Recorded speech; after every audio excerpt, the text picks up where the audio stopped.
relationship between the primary shopping areas and the town centre boundaries. And in particular, Lewisham town centre has quite a concentrated core in terms of its primary shopping area, as opposed to the wider town centre, and that's reflective of other town centres as well, whether they're major or district. Forest Hill, for example, again, a much tighter primary shopping area core compared to the overall boundary.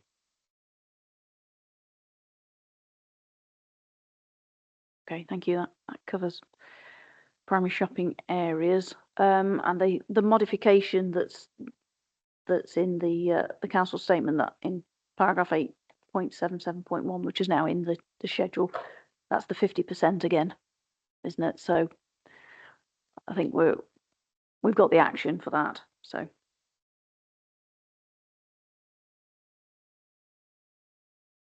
anything else on EC14 before we move on?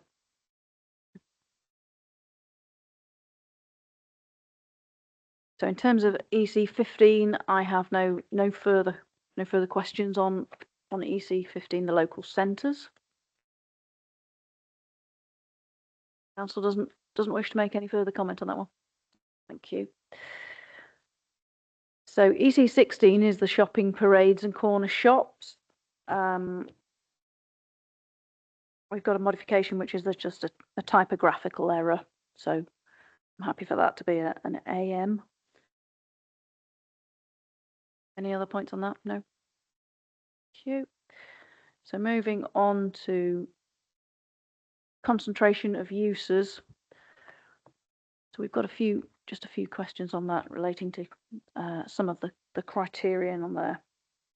So EC17, criterion A, in the council's statement, it refers to technical evidence from 2013 in paragraph 8.90.6, but that only relates to takeaways, which is only one of the forms of development listed in criterion A.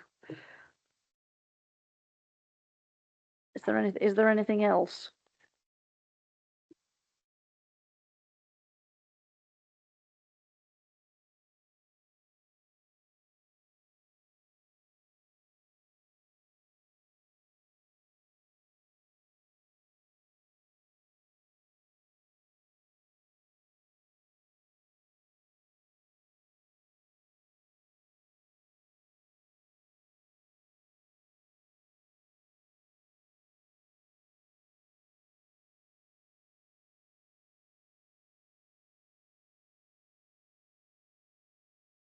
I'm not sure we have the answer Okay.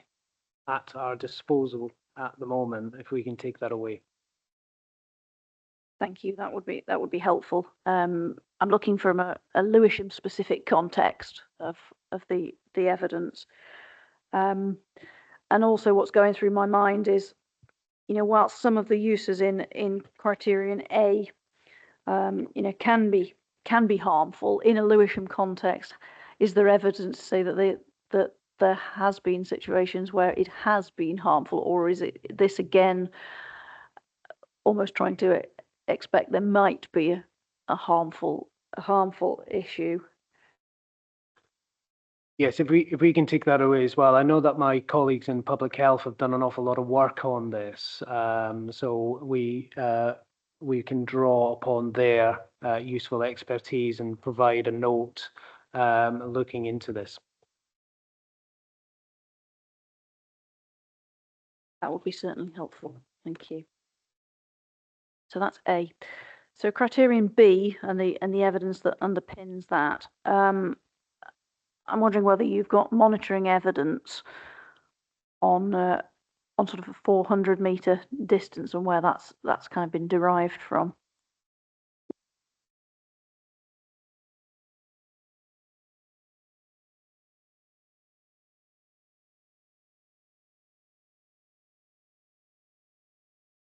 Yeah, so the 400 meters relates to the previous evidence base from 2014, which was specifically on hot food takeaways, which has been carried forward as a sort of a benchmark or threshold.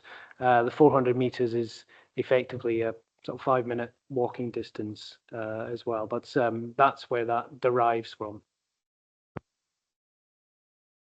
And if it's been carried forward, presumably there is monitoring evidence if it's been established in a previous policy.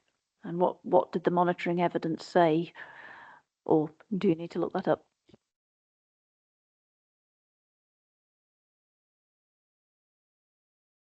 Again, I think we can pick that up with our colleagues in public health and provide a response to that.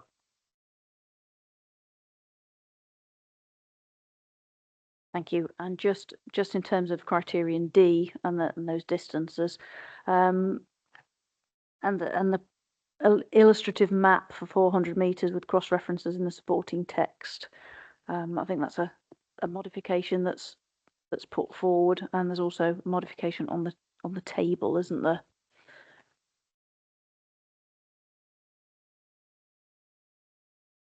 I was wondering with the table 8.5, it still refers to the old use class A5. Do we want to call that just hot food takeaways now, just to be clearer and more consistent with the parts? Agreed. Yeah.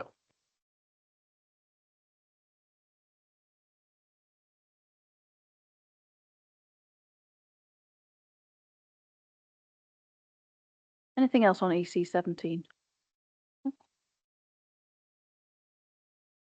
you. So just moving on to EC 18, which is the culture, creative industries and the nighttime economy. We have no further questions on this. There's just that one modification, 51, which is about inserting the correct text.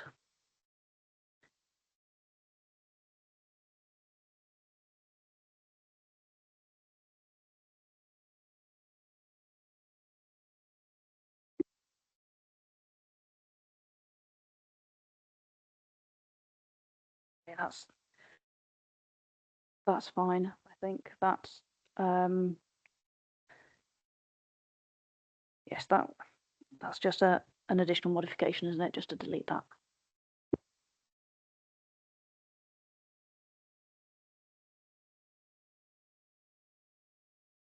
Anything final on EC 18? No? Thank you. So moving on to EC 19 and the public houses, just a couple of 2 or 3 questions. So question 101 about the existing monitoring evidence.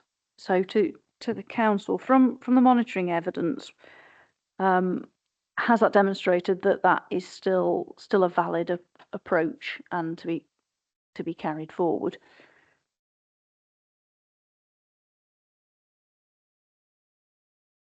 Yes, we've done quite a bit of evidence on this in the preparation of the local plan, specifically around public houses and the closure of public houses, which has been submitted. I'm just trying to find a reference.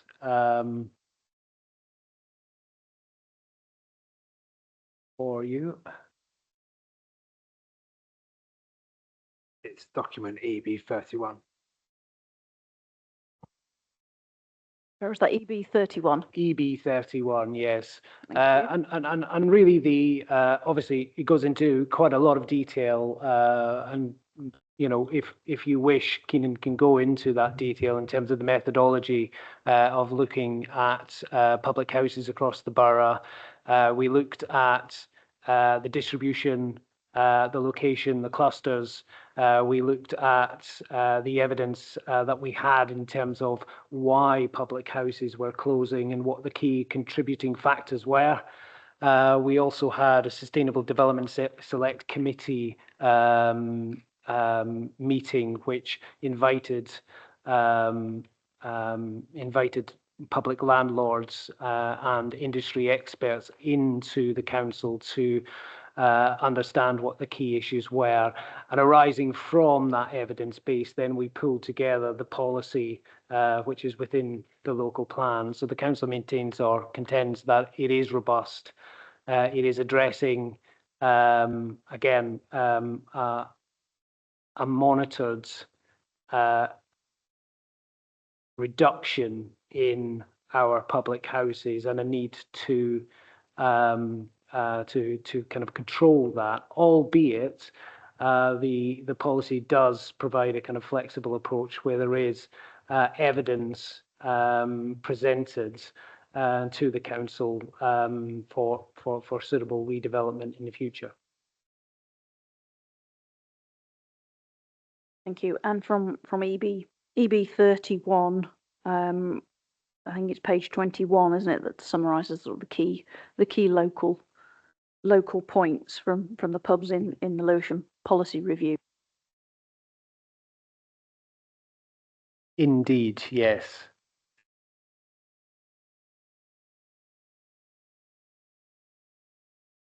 I think it's page 21 on EB 31, that there's some key local points from the pubs in Lewisham policy review.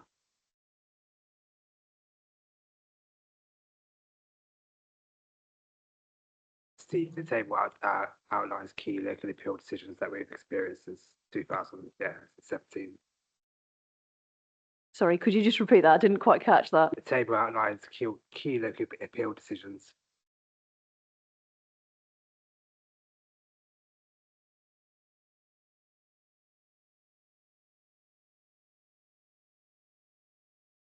And so from 2017, have more pubs become registered assets of community value since that time?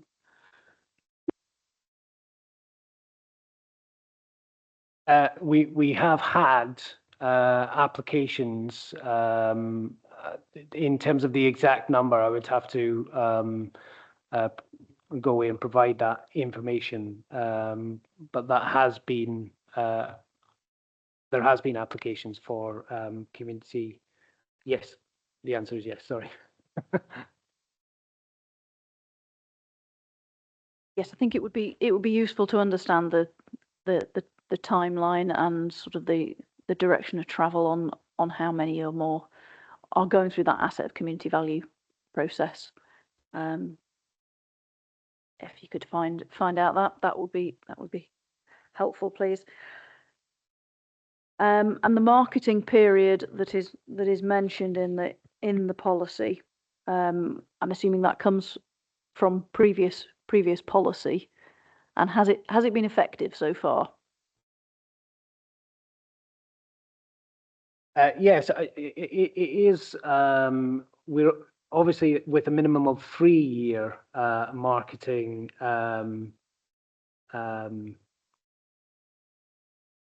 evidence. It is stronger than other uses where we're looking at 24.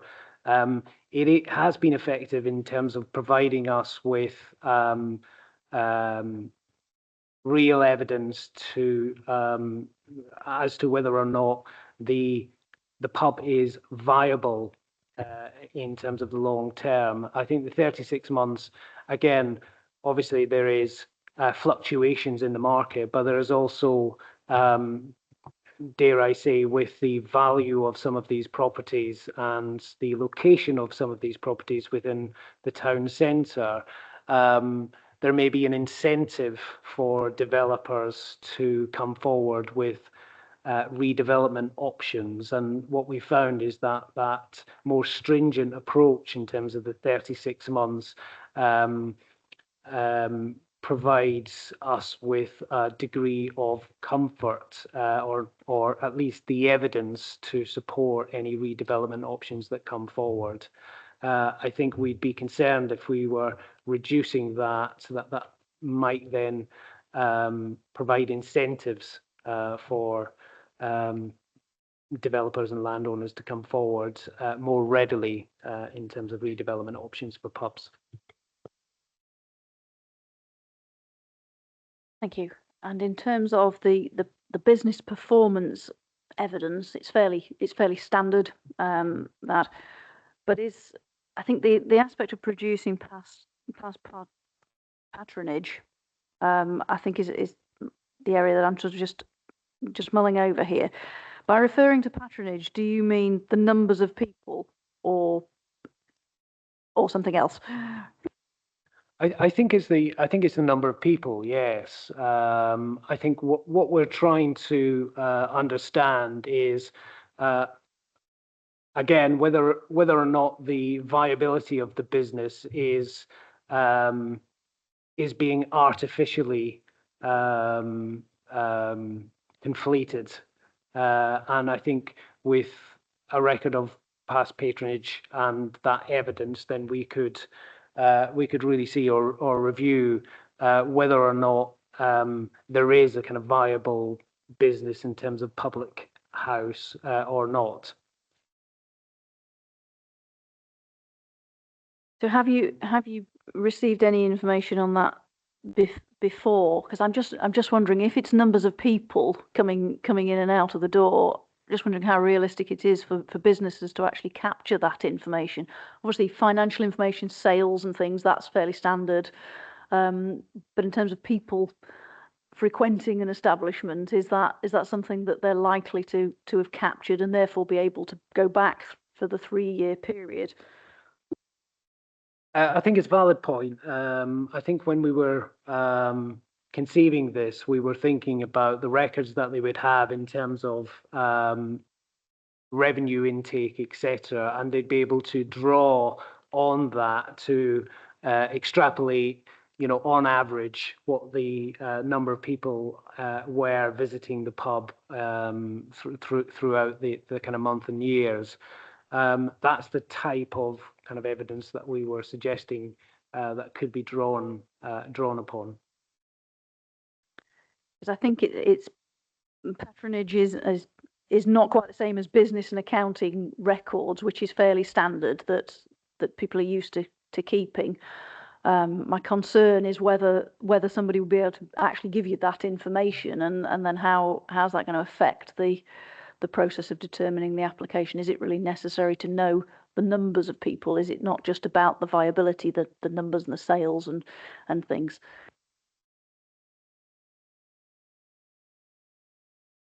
I think it's a valid point, and we'll be guided by the inspectors on that matter.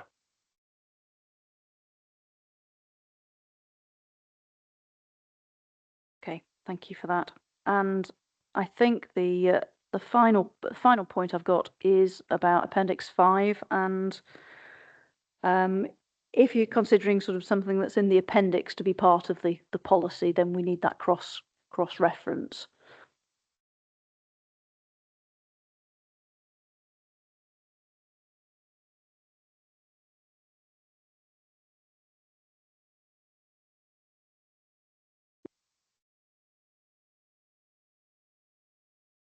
Yes, we can provide that cross reference. I think Appendix 5 contains some helpful information for users of the plan. So if it's within the policy itself, it makes that very clear, because Appendix 5 is a long way on in the plan. Yes, indeed, yeah.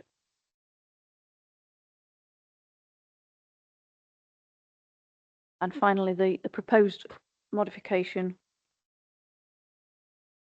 in your statement of 105.5, I think that's about the internal consistency, about the reference to the marketing period, because I think we've got years specified in places and months specified in others. So I think just a consistent, I don't have a particular preference either way, but as long as we're talking either months in all aspects of the plan or years, then thank you.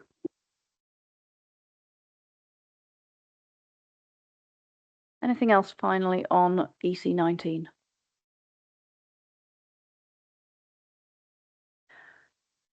So in terms of EC 20 and 21, we've got no further questions, and I don't think there are any modifications to EC 20 or 21.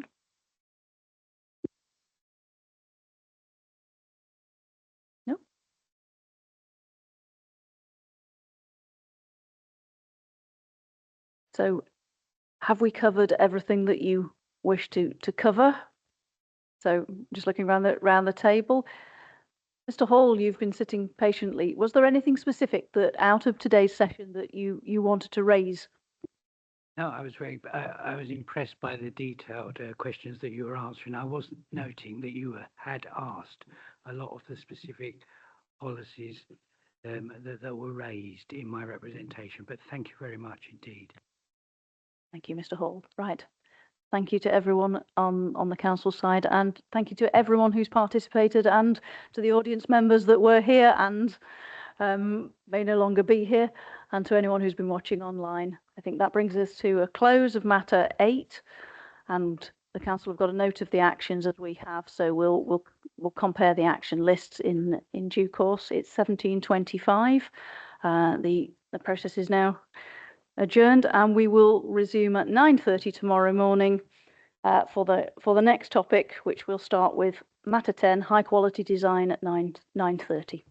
Thank you very much, everyone.